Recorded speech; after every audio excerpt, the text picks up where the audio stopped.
Hey, what's up, everybody? This is Hayden with the Hill Pursuit Podcast. Have another great episode for you today within the speaker series. This one is with Andrew Repasky, or AR, better known as AR within the Victory Multisport community. So this is another athlete of mine that I've worked with within both Hill Pursuit and Victory Multisport. So if you're in that community, you definitely want to be listening into this episode. Of course, I can say this on my behalf and on his behalf, but we're both fathers and husbands. So this is also a very good and relevant conversation for any of the dads and the husbands out there. But again, we talk about any and everything. So I encourage you to stick with it and follow through to the end, because we do get some good nuggets towards the end as well, related to who Andrew is, what he does, why he does it, right? So that's a huge question within this speaker series. Like, what's your why? Or, what drives you? And Andrew really gives a lot of great recap essentially of his 25 season, big accomplishments from 2025. I'm not going to spoil any of it, but also he elaborates on what's next for him and what the future might hold. Which, again, if you know me, if you know AR, you're probably familiar with where this is going for him and the future of his endurance sport journey. But this is a great episode, so please give it your full attention, right? Because this is one where, if you're looking for a nugget related to motivation, if you're looking for a nugget related to how to fit your sessions into a day, or maybe how a busy parent, right? Not just the dad, but how a busy mother or father, husband or wife fits their training into a busy schedule. This is a fantastic episode, um, in which we really dive into that conversation. And he does a great job, puts it all into perspective, makes it very user friendly. Right, this is something we can all accomplish pretty easily, um, with a little bit of guidance. So that's my dog coming down the steps in the background. So I had to give her a quick hi. But thanks for being here today. This is the Hill Pursuit Podcast. If you're looking to have a conversation with me, you can reach out to me, hillpursuit@gmail.com. Look us up on any and all of the social media platforms. All of it is just at Hill Pursuit. And then, of course, lastly, if you're looking for any information related to coaching, background, any of that stuff, check out the website, hillpursuit.com. We also, I guess, we have a LinkedIn account. If you're just listening to this on Spotify, Podbean, Google, wherever you get your podcasts, we also have a YouTube. The YouTube, I've been told I have a face for radio, so the YouTube really only posts if we have multiple people on the episode. If it's just me, you're just gonna hear the you're just gonna hear the audio. But with me and Repasky tonight, you'll be able to access this on YouTube as well. So please do so. Find all the stuff, like, subscribe. That helps out the channel, and we really appreciate it. So without further ado, here's a conversation I have with Andrew Repasky as part of the Hill Pursuit Speaker Series podcast. Enjoy the episode.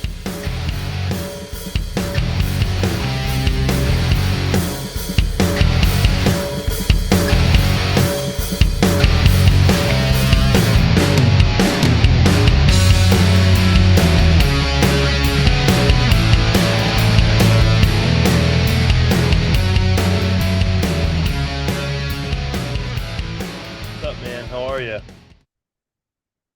Might be muted.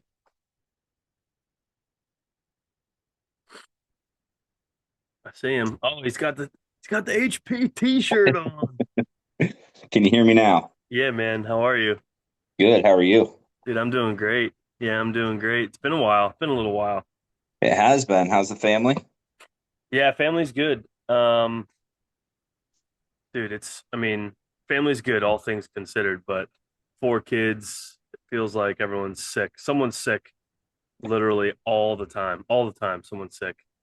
Like it's like the thick of Christmas break, right? And New Year's, and the kids are back in school now. My two oldest, I have kindergartner and preschool, but yeah, there's always sniffles, there's always something happening. they're bringing something home. We've been around family for a few weeks. It's just kind of the way it is. I mean, that's got to be the same for you in your house, right? Oh, absolutely. My son was sick. He's first grade. Yeah, He was sick his last week of school, Monday, Tuesday. It was about Christmas Eve when he started to feel better. And then my daughter, she woke up Christmas morning with a fever. So yeah, she was out for a couple days, just it took 2 days to open Christmas presents. So you can yeah. imagine that was a long Christmas break for us here. Golly. Yeah, that's terrible. It's never fun, but I mean, it seems like it's just the way of the world with the little kids. That's just kind of how it is. Right. What else is going on with you? We've we haven't been working together as coach athlete for a little while now, so I mean we still, the occasional hey man, hope things are good, but yeah, what else is going on? What's new in life? Man, work. Yeah. As you know, I'm in the army, Hmm. so a lot of things going on right now. Especially this time of year, we're gearing up a couple groups to mobilize to go overseas on a couple different deployments. So things have been a little hectic with that, just trying to get everything working. So work's been hectic, but it's kind of it's a good problem to have, I guess, when it keeps you busy. Yeah, So yeah, definitely. but yeah, I mean, as far as us not getting to work together, that's one of the things that really lately have been really missing a lot. So excited to get back, hopefully sooner than later.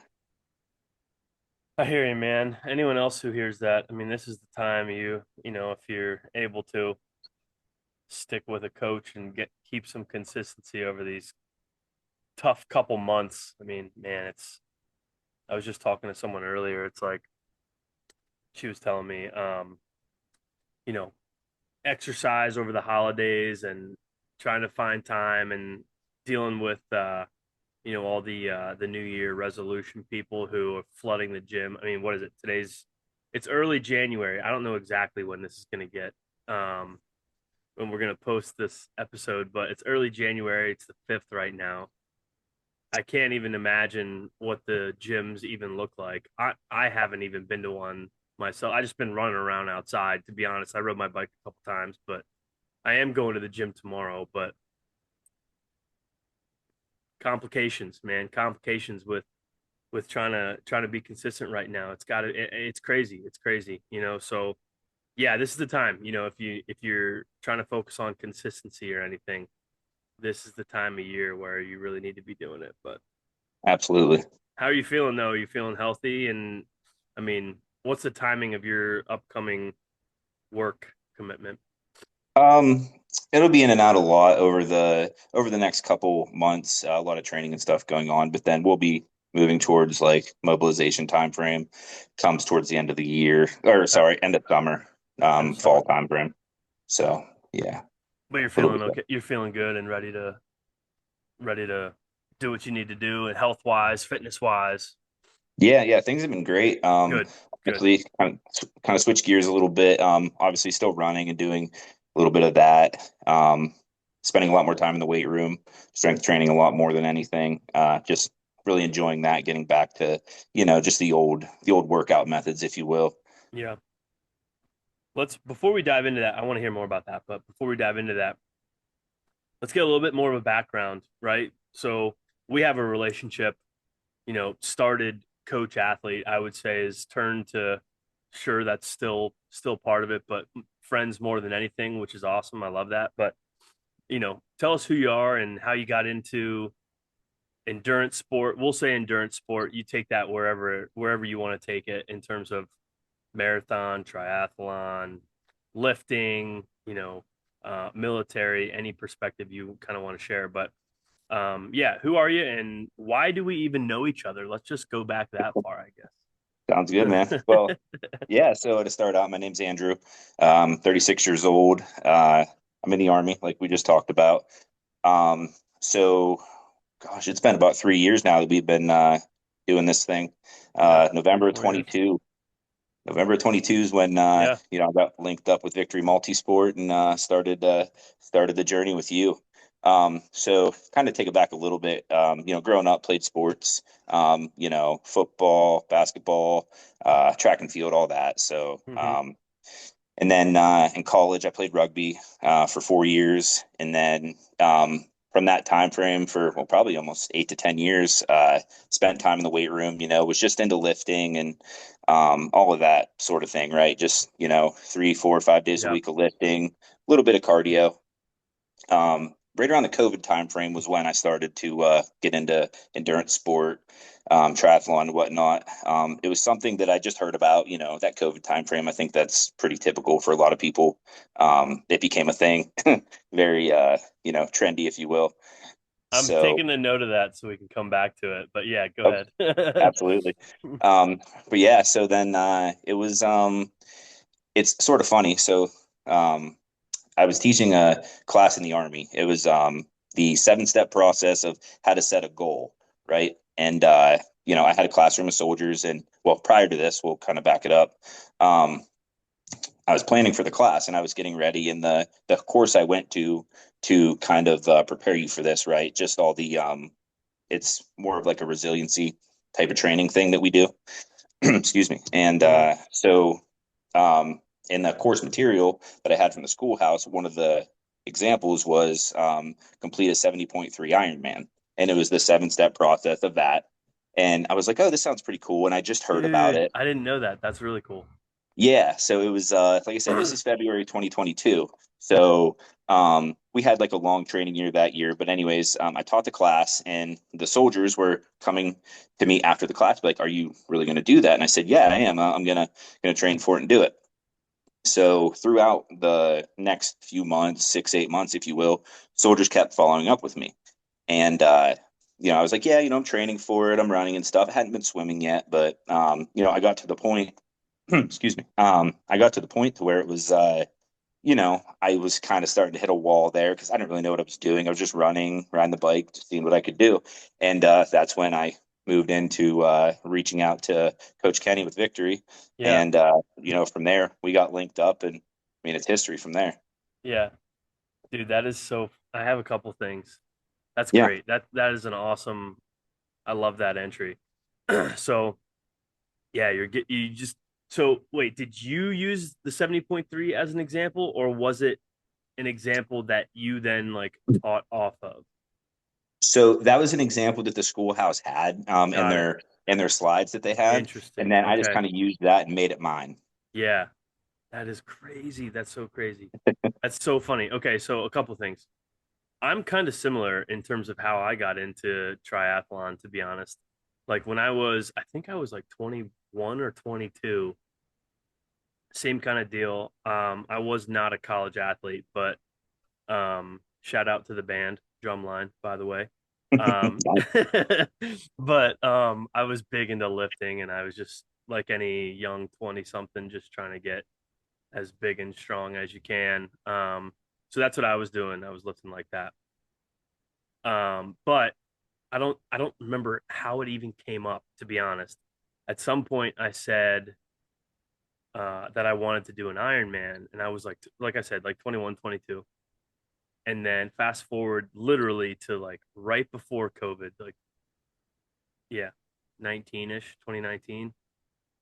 I looked back or I found something in a closet that said I was gonna do an Ironman, and I was like, man, this is how old would I have been then? So what is it now? What am I? I'm 36 also. So in 2019, 30ish, I guess.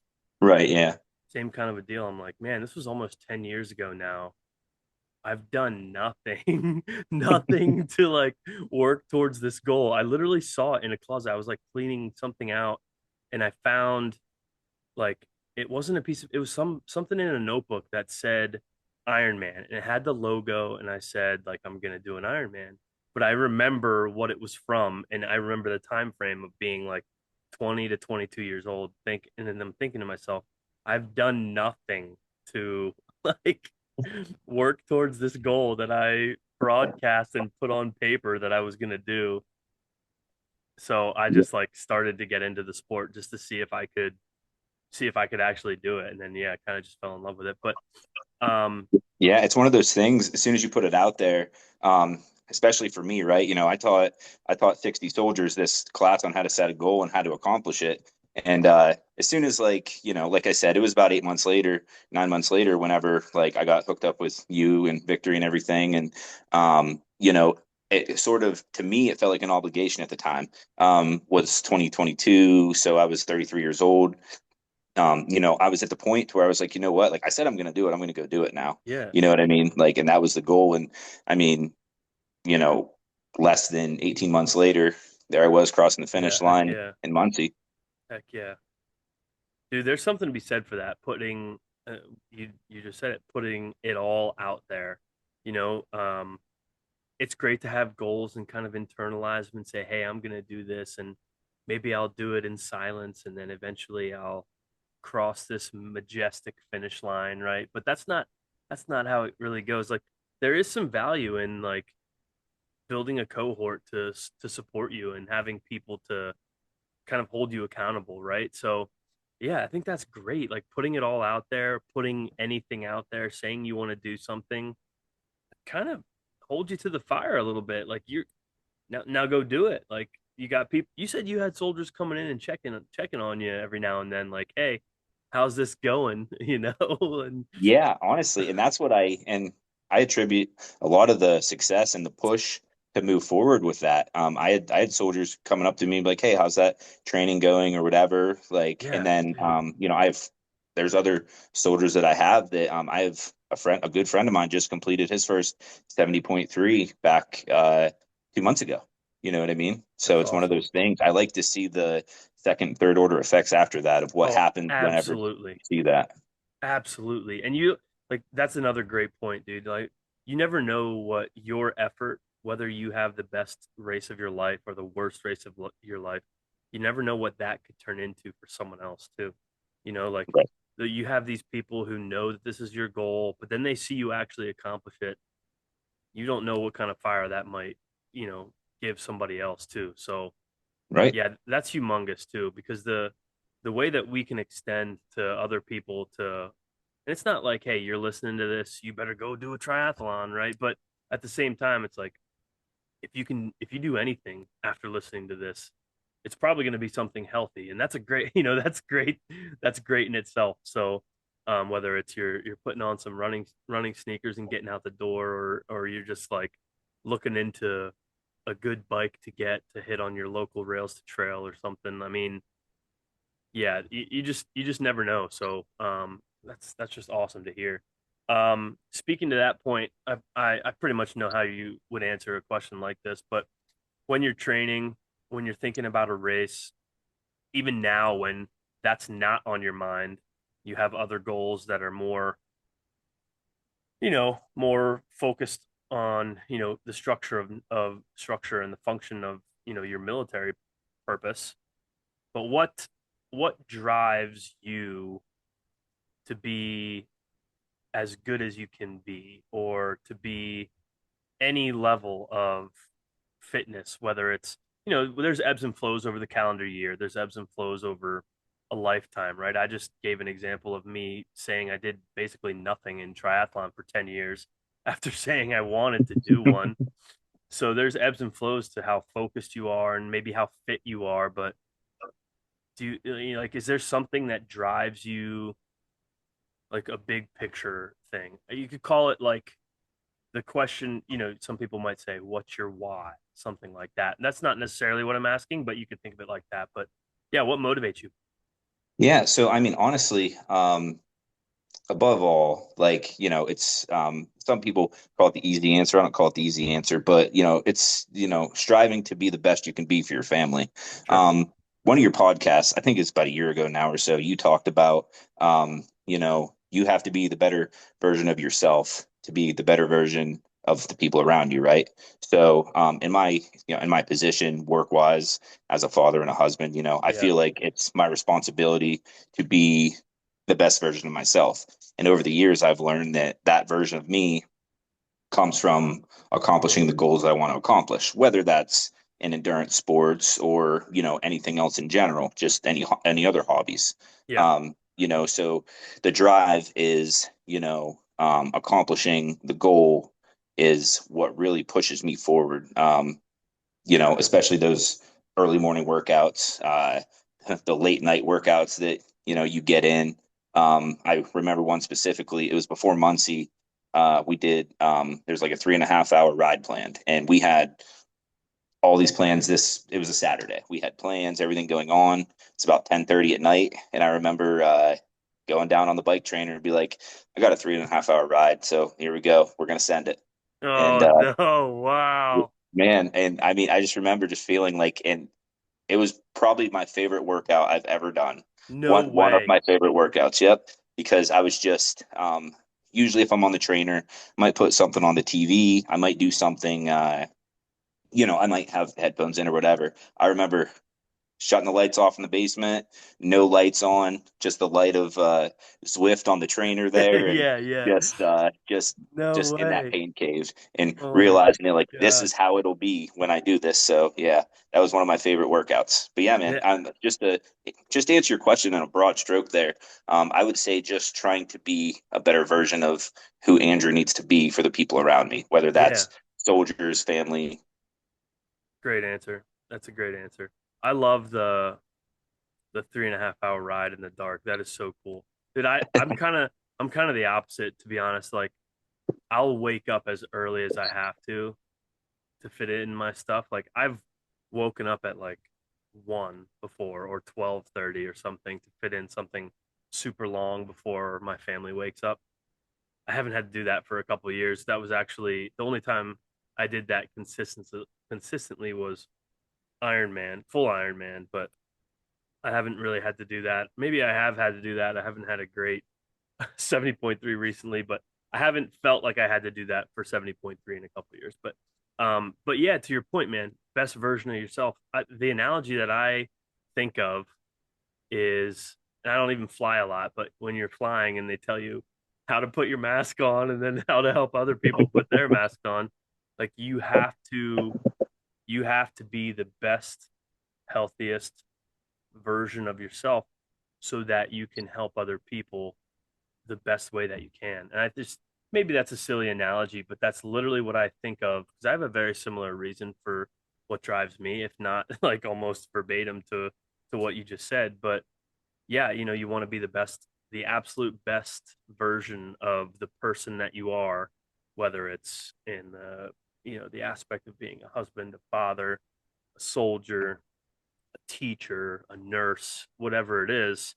Um, but yeah, you have to take care of yourself first in order to be able to be the best for other people. So, there's something to be said for that because the people in your life deserve the best version of yourself, and they deserve like high quality Andrew and high quality Hayden, right? So, um, yeah, I think it's super super important that we work hard, and I'll say as husbands and fathers, right? Because that's you and me, but just in general, to anybody listening, to be the best for, of course, for your family, but anyone else in your life too. That's a great answer. I love that. And like I said, kind of knew how you were going to answer that, but Yeah, right. Yeah. it's good to hear your perspective there. Okay, the 3.5 hour ride in the dark. I would have expected to hear that on the surface. Hey, I hit this 3.5 hour ride at 10:30 at night. That was the toughest thing I've maybe ever done. Do you have a toughest moment of not racing, but training, whether recently or like something like that, that just kind of like, whoa, that sticks out? Like I remember maybe it was that workout, or maybe it was like the weather or something wild like that that was super, super tough that you can remember. Yeah, so the racing would have been super easy, but the We can training I do that. do We'll do have. that next. We'll do that next. All right. The training is, I'm gonna have to say, it was my first swim time trial that we did. Um, I was so just for anybody listening, this is I was not a swimmer ever. I started November. It was the Monday after Thanksgiving in November. It was my first ever swim. Got in the pool. This is probably a similar story to a lot of people. Swam about 200 yards. Had Yeah. no idea what I was doing and whatever. February, you had scheduled a swim time trial for me, 1,000 yards. And I don't think I swam more than 200 yards straight at all, like, on like the working sets at this point. So I remember you texted me the one day and you said, hey, I see, like, I know we have a swim time trial. If you want to do it, do it. Completely up to you. And I was like, I'm going to do it. Like, I'm going to Yeah. try this, whatever. And I remember just grinding through the water, just trying to, I did, 100, 200, hold on to the wall for a minute, 50s, 25s until I got to that Yeah. 1,000. Yeah. And I remember grinding that out, just feeling like, and it was at the time of the day when the swim team's in there. So I'm in one lane, the swim team's in the other three lanes. And, there's all these other people swimming laps and I'm just like huffing and puffing on the side. And I was just like, oh man. But that was probably the hardest. But then after that, swimming just seemed like it got easier after that day. It was like Yeah. that mental block I needed to get past. And then we just surpassed that and kept going. Yeah, that's great. That's awesome. That's a great story. I do think a lot of people have a similar like entry into entry into what swimming is like as an adult. I like to call it adult onset swimming because I like as a kid I learned to swim when I was super young, but I was never I did you don't do swim team then, and if you don't use swimming as a form of cross training, then you're never working out in the water, even if you're in the water and you know how to swim, right? Like you go to a pool party, sure, you're hanging out, maybe you're treading water for a couple seconds here and there, you're playing volleyball or basketball or something in the water. But I was the same way. Never did a workout until I was an adult. Um, Found this weird motivation from finding something in one of my old closets of some college binder or something. I don't even know. Yeah, same idea. You hop in the water, feel like a fish out of water, right? You have no clue what you're doing. So that's certainly relatable. I know 9 out of 10, maybe more, 99% potentially. Adults who haven't, don't have experience with swimming have a very similar story. Very similar. I've heard that from a ton of people. Ton of people. Oh yeah. But yeah, I love that too. I love the TT that you're right next to the swim team because unless unless you have a little bit of experience, not like an elite swimmer, but a little bit of experience, that can be intimidating for sure. So, that just kind of like is another fun element of that story. But okay, well, tell me about racing. You have a racing one. Let's go there. Yeah, so it was 100% Rehobeth Marathon. It was mile 18 at Rehobeth Marathon. That was by far the worst last, 8.2 miles that I had to finish that race. I hit the wall and it was just probably one of the worst feelings ever. Uh, you know, Having calf issues, everything like that, like my calves cramping, everything just going off the rails.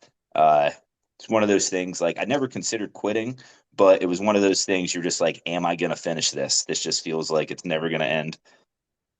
That's such a terrible feeling. Well, like tell us how fast or slow those 8 miles took you at the end. Like, what was that like? Oh boy. Well, let's see. Trying to think. Did The you just throw all strategy out the window and you're like, hey, just put one foot in front of the other, or what was happening? 100%. So, I mean, at the time, you think you're in a strategy like we're gonna, run for 5 minutes, walk for two, just do Yeah, something like yeah, that. And even at that point, you're getting to 3 minutes, and you just feel like the legs just don't want to keep doing that. But yeah, one foot in front of the other was pretty much the end all. And that marathon was, I mean, obviously I've only ever done two, but that marathon was very quiet compared to Akron, what we just ran, right? So not a lot of people out. yeah. You didn't have Right, that, right. extra motivation to keep pushing through. It was just out on trails, and you'll see some people passing by, but that's really it. Yeah, So that made it a little bit harder, I guess, at that yeah. aspect. The mental game, right, takes over because it's just you out there at Right. times. Yeah. Yeah. Tell us about, okay, nice little segue. Tell us about Akron and the rest of this previous season for you. But start with Akron because you ran a great race, and we just talked about another marathon you ran. So, how did Akron go for you? And then we'll kind of discuss anything else related to this previous season. Yeah, so Akron was my second marathon and admittedly my only race of the season. Everything just kind of got out, kind of flew by, I guess, more or less. Yeah, But yeah, Akron was more of, for me, it was what I'll call redemption for Rehoboth's marathon for me personally, because um, when I went into Rehoboth, I think the plan leading up into Rehoboth was great, but then I got sick probably, I don't know, a month and a half out, and then just had some other things happening that the training block was just, I mean, I wasn't hitting what I needed to hit at that point with just everything going on. So at that point, it was just about completing a marathon, doing yeah, my first ever marathon. And then when I crossed the finish line in Rehoboth, I was like, I never want to feel that way again. I remember, it's like I want to actually go out and put forth a good effort. So yeah, we had, a good 8 week block there coming into Akron, and Akron felt amazing. I came in with a 16-minute PR, 17-minute PR. yeah. Um, It's great. and it just felt great. Before the race, you and I talked about a week and a half, 2 weeks out from the race. You asked me like what my goal was, not necessarily time goal, but more like, just in general, like small goals throughout the race. And I think I told you I want to run 20 miles without stopping was my goal. And that was pretty close to accomplished. I don't know if you remember, I'm sure you do. The pretty much mile 18 to mile 20 at Akron is a nice steady hill. Yep. And then it's about 19.3, 19.4 is when you start going up a real steep hill. Yeah, So I got to about 19.8 and I was at about the steepest part of the hill. And that's when I was like, I'm gonna walk it up a little bit, yeah, start to bring the heart rate down a little bit. yeah, But yeah, yeah, it was I don't know about you. I'd love to get your opinion, but I thought Akron was a great race. The yeah, atmosphere, the people. Um, it's funny when I tell the story, I saw the same guy 4 different times. I remember specifically he was in a walking boot and he was just a spectator, and he'd see me every time and he'd yell for me, Andrew, and he'd want to give a high five. And one of the coolest things, and then as you know, just the people out in their lawns and just having yeah, parties and music and everything. It was yeah, a great race. I love that atmosphere. yeah. I think Akron's a great race. That was my. It was. They changed the course a couple times since I've run it, but I think that was like the third time I ran it in person. Ironically, I did it once during COVID, but you just had to go run a marathon and then submit your time. Mm, But okay. anyway, so technically, I think I've done it 4 times. I don't know, but I ran the course 3 times, I believe. And yeah, dude, that's why I keep going back. I really like it. It's a lot of fun. It feels like that race is getting like astronomically bigger than Oh, it was when I started. Like I literally remember this race the first time I ran it. I don't have it. I don't have it on me. I don't know exactly when it was. It couldn't be more than 5 years ago because I haven't really done anything. I didn't really run one before 5 years ago, maybe 6 years ago. But the first time I ran this race, it was like you're in a public park, like just a massive public park, and there's almost like someone made like the the arch for the start line. yeah. And it's like it was really rinky dink, like almost blowing over, and it wasn't even windy, like that kind of a small start line. And like I could barely even like I could literally see almost everyone in the race just in this one small area. It was really strange. Fast forward Hmm. to they changed like where the race started, and I haven't run it in like a couple of years, maybe not more than 2 or 3, I think. But um, and I showed up almost late to this race. That's a different story. We don't need to get into that, but No, that's fine. I'm like running to the start line this year. The race that the race that you had a 17-minute PR. I raced it also for anyone. I don't even know if I did an episode on that, but um, I'm like running to the start line because I ran into so much traffic getting in at like the very last. I left and I was like 40 minutes early, and then I just sat. right at the race for like a half hour. I just sat and I mean, everyone else was too. So I wasn't the only one who was almost late, but I'm running to the start line and there's all these corrals. It felt like Pittsburgh Yeah. with 40 plus thousand people. I'm like, what is this race? I was like, holy cow, I thought this was like a little backyard small race. Like, I don't know, I don't remember how that happened or when it changed. So if you're listening and you know Akron, like fill me in. I could figure it out. I'm sure maybe it had to be like 3 years ago, 2 to 4 years ago, had to be because man, I was like blown away. That's why I'm saying this. I was Yeah. blown away at how big this race was, how awesome it was. All the clearly all the time that went into you know the logistics of getting into the heart of the city. Holy cow, it was a lot of fun. It was so cool, and like um, the spectator support was almost endless. Like Oh, it was just there almost nonstop. There's parts of Pittsburgh where you kind of feel a little bit alone, but it's not like a lot of it, but it's still kind of there. And I guess it's there in Akron too, but I definitely think Akron's course is set up to be very like athlete friendly. Like you got a lot of people cheering you on the whole time. yeah. So I could not agree more. I think that's pretty awesome.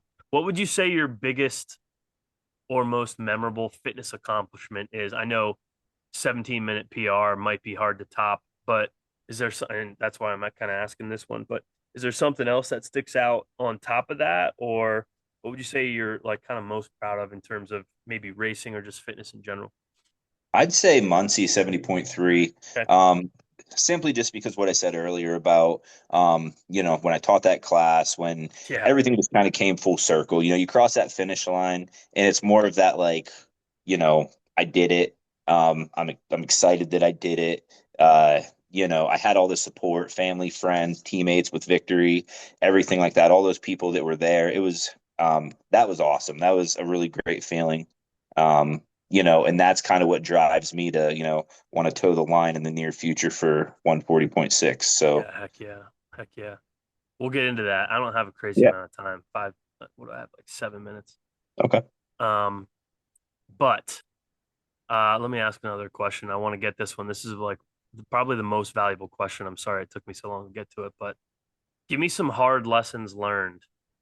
And this is where, with this speaker series, this is where a lot of people kind of like give the goods, like, hey, I did this wrong. Don't make this kind of like, hey, this is what I did wrong. Don't make this mistake. Like, what's one of your biggest lessons learned that kind of sticks out? Again, whether it's related to training for X, Y, and Z or something else, or just kind of answer intuitively there. Yeah, so it might sound a little cliche, but I mean, listen to your coach because it's funny, and I say this all the time when I talk about Muncie. So we had talked beforehand about where I should start in the swim line and everything, Okay. and you told me like that 38 to 40 minute line, and I was like, okay, that's good. And then race day, the nerves are going, and I'm standing there with Coach Kenny, Nick Etter, Murph was there, a couple other people, and they they were kind of hanging out in that like 45-minute area and you know Coach Kenny looked at me and he said, hey, AR, slide up a little bit, we're gonna hang back here. And I was like, okay. So I only went up like maybe one more section of people and I was like, I'm a little nervous, I was afraid to just to be too slow for the group. And then Yeah, yeah, it's not even 50 yards into the water, it was like people are already grabbing onto kayaks. I'm swimming over people, around yeah, people. yeah. The first 150 yards was tough. And then after I got out, I remember the whole swim, head in the waters, like, should have listened to coach, should have listened to coach the whole way. But that was probably one of the, I don't want to say hardest lessons learned, but that was one that I'll always remember. Be like, hey, he, he knows as much about my fitness as I do, if not more. So make sure you listen to that coach. Well, that's a good one. That is a good one. That's super funny how that worked out. That's definitely a relevant lesson learned. Um, how would you say? Well, I don't want to miss out on the next one, but how does your training, what you do with exercise, and again, I know it changes. How does that prepare you for not necessarily like performance element, but how's it prepare you for everyday life? If you think about your everyday life, right? Like, let's say you train 6 to 7 a.m. How did that prepare you for what you have to do throughout the rest of your day? Honestly, it just helps kind of set the tone for the day. That's kind of my big thing. And I've played around with it a lot, right? Like I do a lot of evening workouts sometimes just for the ease with the kids, sometimes, not so much recently, but when I was doing Ironman training and stuff, Yeah, sometimes mornings weren't plausible. Sometimes, if you're up 2, 3 times a night, you only got an hour here, hour there. So you had to push it to the evening. But I find that my best um, we'll say most effective and most accomplished like work days and just around the house days, everything like that come from waking up in the morning, getting the work done. You know what I mean? It helps kind of set the tone for the day. So I think yeah, it helps heck kind yeah, of prepare me physically and mentally, honestly. It kind of lets you sit and gather your thoughts for the day. yeah, So heck that's yeah, probably the biggest thing for me. absolutely. You kind of told us this one, but what's next for you? Oh man. Well, next, oh boy. I mean, I know 140.6 miles is coming. I know it's coming. It's been on the radar a while. I think my little girl's old enough now to where it's not as much strain on the family and you know time away and everything like that. Yeah, yeah, Um, so I'm hoping we're gonna put that on the calendar sometime in the very near future. So, but yeah, man, I think realistically, I'm gonna say another 70.3s coming sooner than we think. cool. That's the way I'm looking at it. That's awesome. And dude, you definitely have 140.6 in you. That's for sure. You definitely do. You have it in you. You know that. We've talked about that, but um I'll say this to anyone who's listening also. I firmly believe anybody has this in them. You just have to believe in yourself, find the time. I mean, you got two working dads here having the discussion right now who have accomplished some of these races, and the time is there, and if you've listened this far, you know that the time is never convenient time. It's either in the dark, pick a side of the day, right, in the morning, or dark into the evening hours. So, but it's doable. I firmly believe anybody can accomplish this if you have the right mindset, discipline, consistency. It's definitely there, and you have that. So I'm confident in saying that it'll definitely happen, and I'm excited for that. That's super super exciting. I Um, appreciate that. yeah, absolutely, man. Just real quick, where can people reach out to you if they're listening and they want to follow up and ask you something? Yeah, man. Probably my Instagram. I Okay, think it's Andrew underscore Repasky 87. I'll have to check on that. I don't really know what my I'll handle is. I think that's about right. I'll check on it, but yeah, I'll throw the IG up there for you. That's perfect. So, Yeah, absolutely, man. Love what it. Thanks else? for having me. Long Yeah, what time else? listener, man. I'm excited to be here today. Yeah.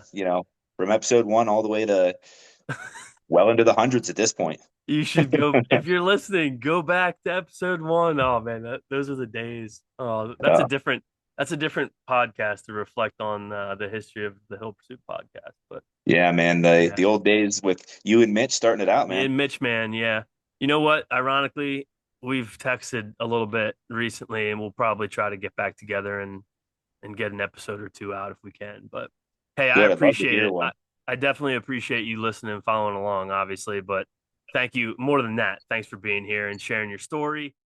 Hey, thanks for listening, everyone. That was one of the speaker series episodes with Andrew Repasky, another great episode. This one, a conversation between two fathers, a conversation between two husbands, but again, a lot of great pieces of information related to how to fit your sessions into a busy schedule, what you're training for, how to find what motivates you and what drives you, and use that to become the best version of yourself. So again, a great conversation. I appreciate you listening this far along into the episode. And if you did, I appreciate it. If you want to have a conversation with me, you can always reach out to me. All of the social media platforms are at Hill Pursuit. If you want to reach out via email, hillpursuit@gmail.com.